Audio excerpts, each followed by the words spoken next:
people. Mr. President. How you doing, Steve? Hey, good afternoon. Good to see you. Thanks for taking the It's time. a little dark in here, isn't it, guys? Is this gonna work? Okay. You guys gonna wait, Joe? All right. Thanks very much for taking the time. Great to be with you, Steve.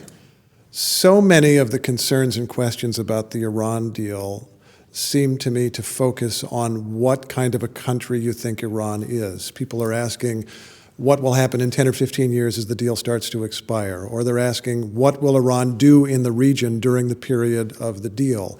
All of those concerns seem to get down to the nature of the government itself, which makes me begin this by asking, do you believe that Iran's government is a government that is capable of changing its ways?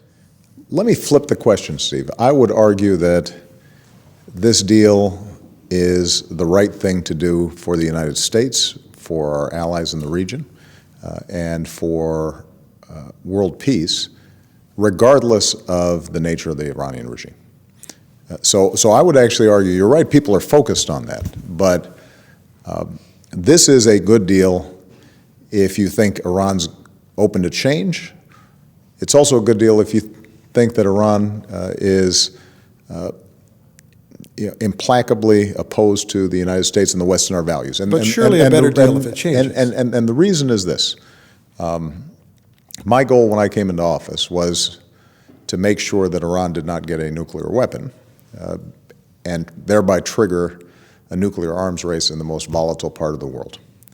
And prior to me coming into office, we had seen Iran's program go very quickly and have a whole bunch of centrifuges, reduce the timeline in which they could break out and obtain a nuclear weapon if they so chose.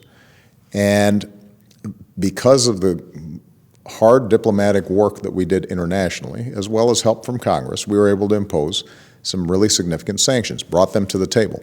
We're now in a position where Iran has agreed to unprecedented inspections and verifications of its program, providing assurances that it is peaceful in nature.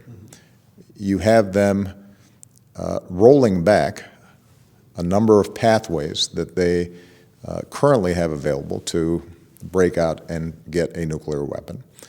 You have assurances that their stockpile of highly enriched uranium remains in a place where they cannot create a nuclear weapon. And that lasts not only for the first 10 years, but the inspections and verifications that are unprecedented go for another decade after that. Now, ideally, we would see a situation in which Iran, seeing sanctions reduced, would start focusing on its economy, on training its people, on re-entering the world community, to lessening its provocative activities in the region. But if it doesn't change, we are so much better if we have this deal in place than if we don't. And so I'm not trying to avoid your question. I think that there are different trends inside of Iran. I think there are hardliners inside of Iran that think it is the right thing to do to oppose us, to seek to destroy Israel, to cause havoc in places like Syria or Yemen or Lebanon. And then I think there are others inside of Iran who think that this is counterproductive. And it is possible that if we sign this nuclear deal, we strengthen the hand of those more moderate forces inside of Iran. But the key point I want to make is the deal is not dependent on anticipating those changes.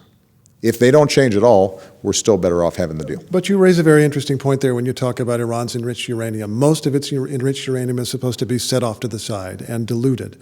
It may, however, remain inside Iran. Eventually the deal expires. Perhaps the uranium is still there, which is why whether the regime changes is a significant question. Actually, that's not how it works, Steve, because once you've diluted a process or it can't stockpiles have been maintained at 300 kilograms or below, they're not going to have been able to hoard a bunch of uranium that somehow they then convert to weapons-grade uranium. What is a more relevant fear would be that in year 13, 14, 15, they have advanced centrifuges that can enrich uranium fairly rapidly. And at that point, the breakout times would have shrunk almost down to zero. Keep in mind, though, currently the breakout times are only about 2 to 3 months by our intelligence estimates. So essentially, we're purchasing for 13, 14, 15 years assurances that the breakout is at least a year, that if they decided to break the deal, kick out all the inspectors, break the seals, and go for a bomb, we'd have over a year to respond. And we have those assurances for at least well over a decade. And then, in years 13, 14, it is possible that those breakout times would have been much shorter, but at that point we have much better ideas about what it is that their program involves. We have much more insight into their capabilities, and the option of a future president to take action if, in fact, they try to obtain a nuclear weapon is undiminished. So it's a hard argument to make that we're better off right now having almost no breakout period, no insight, and letting them rush towards a bomb than saying over the course of 15 years we have very clear assurances that they're not going to do anything. And at the end of that period, maybe they've changed, maybe they haven't. If they haven't changed, we still have the options available to me or available to a future president that I have available to me right now. Obviously, the trade-off for the concessions on the nuclear program is a lifting of many sanctions against Iran. This is widely anticipated to cause a lot of economic growth in Iran. Iranian business people are already banking on this. That could very well be good for Iran and the world, but it also raises another question in the minds of many skeptics. How, if at all, can you prevent Iran from using its new wealth over the next several years to support Bashar al-Assad of Syria, to support Hezbollah, adventures in Yemen or elsewhere? Well, those are relevant issues, and it is true that Iran would not be entering into any deal, I assume, if, in fact, their economy was not under significant pressure. But that doesn't mean that if we just apply more pressure, then somehow we get a better deal, which is the logic that's been put forward by Prime Minister Netanyahu. I think that if, in fact, the Rouhani administration, the forces that are more moderating, even if, let's acknowledge that they don't share our values and they still consider us an enemy, if they are shown to have delivered for their people, presumably it strengthens their hand vis-a-vis some of the hardliners inside of Iran.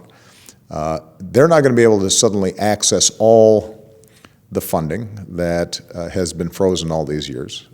Their economy has been severely weakened. It would slowly and gradually improve.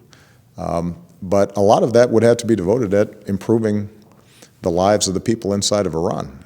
And they have actually cordoned off and been willing to finance their war operations, even in the midst of sanctions. I mean, there's been no lessening of their support of Hezbollah or Assad during the course of the last 4 or 5 years at a time when their economy has been doing terribly.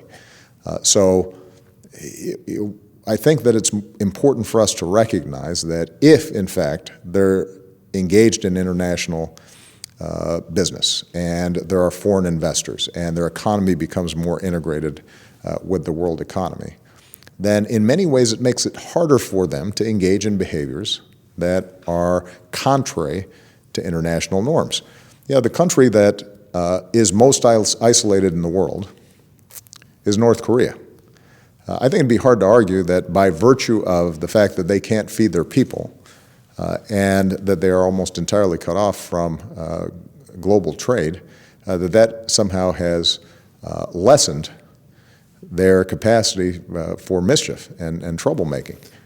You raise a valuable point when you say that if Iranians are doing more business with the world, there will be Iranian business people who will not want sanctions to snap back. And you have insisted that in the U.S. version of this agreement, that sanctions would snap back if Iran violates them. But if there is a disagreement about whether Iran violates them, aren't you going to face the same problem? There will be American business people and European business people who will be doing business with Iran, who will be making a lot of money, who will be very reluctant to have that happen. Well, that was true when we first imposed sanctions. But the fact of the matter is that we have been able to build an international consensus that Iran building a nuclear weapon would be extraordinarily dangerous to the region and the world. And you can do that again? We are absolutely convinced we can do it again, in part because the way we are trying to design the snapback provisions is that they're not dependent on absolute consensus in the Security Council, for example, but that they are triggered by an IAEA identification of a very real problem there, and that a majority of the countries who are concerned, who are involved, have identified this as a real problem. Now, I want to make sure the listeners understand this. Nuclear experts at the International Atomic Energy Agency would make this judgment. It would not be the UN Security Council having to vote with Russia having a veto. Well, right. We're not going to make this subject to the typical Security Council where one country can hold out and you can't get this done. But these are details that still have to be worked out, Steve. So I don't want to give the false impression that we have all this resolved. This is why I have said this is an important first step that we've taken. We have a political framework and an understanding, but the devil's in the details. And over the next 2 to 3 months, we are going to be in a very tough series of negotiations to make sure that the mechanisms we've set in place actually work. And we have experts who have been working on this for decades now, who have a pretty clear sense of what would work and what would not. Undoubtedly, the Iranians are going to have some differences in terms of how we implement all the things that have been discussed in the political framework. And this drafting process is going to be really, really tough. The analogy I used is it's sort of like you've signed a contract for to purchase a home, but you've still got the appraisal, the inspector. Got to make sure that there isn't some kind of environmental disaster on the land. And until you actually sign that mortgage and that document, the deal's not closed. And so we've got this period in which we've got to see if we can button down all these issues, whether it's the issue around sanctions, the issue around advanced centrifuges, and how and when they're deployed, and the kind of research and development that are still being done. Those are the areas where there's probably been the most contention, and where we have to work very hard in order to complete a deal.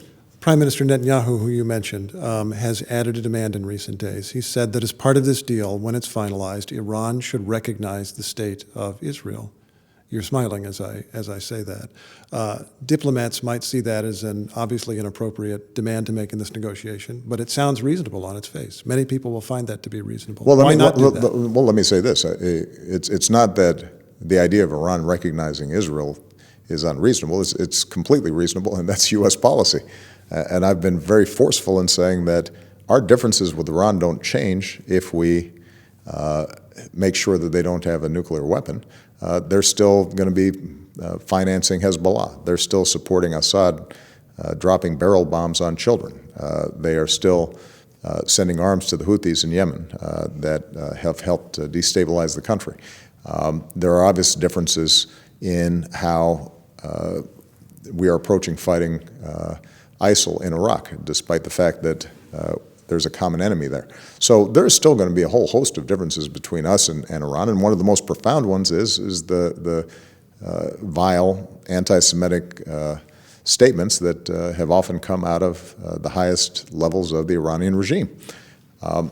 But the notion that we would condition Iran not getting nuclear weapons in a verifiable deal on Iran recognizing Israel is really akin to saying that we won't sign a deal unless the nature of the Iranian regime completely transforms. And that is, I think, a fundamental misjudgment. I want to return to this point. We want Iran not to have nuclear weapons precisely because we can't bank on the nature of the regime changing. That's exactly why we don't want to have nuclear weapons. If suddenly Iran transformed itself into Germany or Sweden or France, then there would be a different set of conversations about their nuclear infrastructure. So, the key here is not to somehow expect that Iran changes, although it is something that may end up being an important byproduct of this deal. But rather, it is to make sure that we have a verifiable deal that takes off the table what would be a game changer for them if, in fact, they possess nuclear weapons. The demand that's being made there, of course, underlies a broader concern that Israelis have. You're suggesting, implying through this nuclear deal, that Israel must live another 10 or 15 years and longer with a country that is fundamentally opposed to the existence of Israel. How should Israelis think about Iran in the years to come? Well, I think it's important to recognize that there are a whole host of countries in the Middle East that don't yet recognize Israel. Israel has peace treaties with Egypt, it has peace treaties with Jordan, but there are other countries where there are obvious tensions between Israel and the Arab world. Some of those are just outgrowths of anti-Semitic sentiment inside the Arab world. Some of those are related to the conflict between Israelis and Palestinians and the lack of resolution there. But the most important thing for Israelis is to know that they can defend themselves and that they have America, the world's most powerful country, there to protect them alongside their military and their intelligence operations. And as I've indicated before, if you look at my track record since I've been in office, we have had as much or greater military cooperation, intelligence cooperation with Israel than any previous administration. We have been steadfast in the defense of Israel when it comes to them defending themselves, even when there have been periods of great international controversy. So what I would say to the Israeli people is, you are right to be suspicious of Iran. There's no reason why you should let your guard down with respect to Iran. We have to make sure that Israel has the capabilities to protect itself, not only from Iran, but also proxies like Hezbollah. But ultimately, Iran is deterrable. And it is deterrable not just because of Israel's superior military and intelligence capabilities, but also because you've got a really strong ally in the United States of America. And if over time there are opportunities in which we see changes in the Iranian regime, all the better. But we don't have to count on that. We have to make sure that even if Iran doesn't change, the Israeli people are safe. Of the many Republican responses to this agreement, one of the most interesting has come from Scott Walker, the governor of Wisconsin and possible presidential candidate, who has said in one interview and then expanded in another interview last week, his view that on day one of his administration, were he to be elected, he would revoke this deal, he would withdraw from this deal. He said he would do it even if U.S. allies wanted to remain in the deal. If you conclude a deal and Congress has not formalized it, will that, as a practical matter, be within the power of the next president to withdraw from the deal on day one? Keep in mind, Steve, that there is long precedent for a whole host of international agreements in which there's not a formal treaty ratified by Congress, by the Senate. In fact, the majority of agreements that we enter into around the world are of that nature, including those in which we make sure that our men and women in uniform, when they're overseas, aren't subject to the criminal jurisdiction of those countries. And I am confident that any president who gets elected will be knowledgeable enough about foreign policy and knowledgeable enough about the traditions and precedents of presidential power that they won't start calling to question the capacity of the executive branch of the United States to enter into agreements with other countries. If that starts being questioned, that's going to be a problem for our friends, and that's going to embolden our enemies. And it would be a foolish approach to take. And perhaps Mr. Walker, after he's taken some time to bone up on foreign policy, will feel the same way. Last thing I want to ask you about, Mr. President, you are preparing to travel to Central America for a meeting of Latin American nations. Obviously, Cuba will come up. Cuba's leaders will be in attendance. The United States is close, we are told, to removing Cuba from its list of state sponsors of terrorism. I know you have a process to go through, but give me a sense of your inclinations. Why would that make sense to do now, and what has Cuba done to deserve it? Well, I think there is a process, as you said, and the State Department will be reviewing it, and as soon as I get a recommendation, I'll be in a position to act on it. Understand that the criteria is very straightforward. Is this particular country considered a state sponsor of terrorism? Not do we agree with them on everything, not whether they engage in repressive or authoritarian activities in their own country. And so those standards, those criteria, are the ones that are going to be measured against the current activities of the Cuban government. Overall, I think our goal here is what I discussed back in December, which is, do we have the ability to change the relationship with the United States and Cuba in such a way that it benefits the Cuban people over the long term? I think there's a real opportunity here, and we are going to continue to move forward on it. Our hope is to be in a position where we can open an embassy there, that we can start having more regular contacts and consultations around a whole host of issues, some of which we have interests in common. There are areas where there are serious differences. And I don't expect an immediate transformation in the Cuban-American relationship overnight, but I do see the possibility, a great hunger within Cuba to begin a change, a process that ultimately I think can lead to more freedom and more opportunity. Are you saying they haven't necessarily done anything to deserve being removed from the list, but you want to take that chance and see what happens? That's not what I'm saying. What I'm saying is I'm going to be taking a very close look at what the State Department recommends. Mr. President, thanks very much. I enjoyed it very much, Steve. Thank you. All right. All good? Thanks. Thank you, guys.